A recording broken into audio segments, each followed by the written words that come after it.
Invest Kerala ആഗോള ഉച്ചകോടിക്ക് കൊച്ചിയിൽ സമാപനം. സംസ്ഥാനത്തെ നിക്ഷേപ സൗഹൃദമാക്കി മാറ്റാനുള്ള ഐക്യയാത്രയുടെ തുടക്കമാണിതെന്ന് മന്ത്രി പി രാജീവ് പ്രതികരിച്ചു. ഉച്ചകോടിയിൽ കേന്ദ്രമന്ത്രി ജോർജ് കുര്യൻ സംസ്ഥാന സർക്കാരിനെ അഭിനന്ദിച്ചു.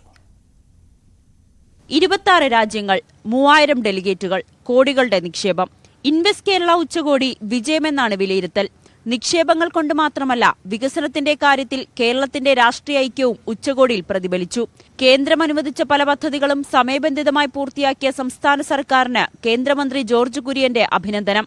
I appreciate that within that time limit the Kerala government completed it.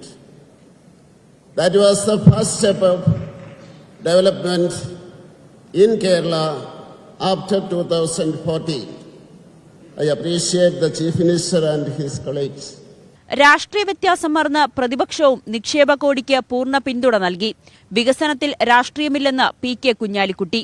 I want to assure the investors always that it will be positive only.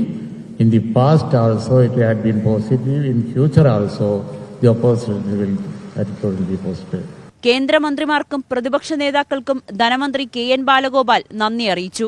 Union ministers were here, opposition leader was here, and all, not only the ruling government, opposition as well as the union government, all are together for the development of the state and for this part.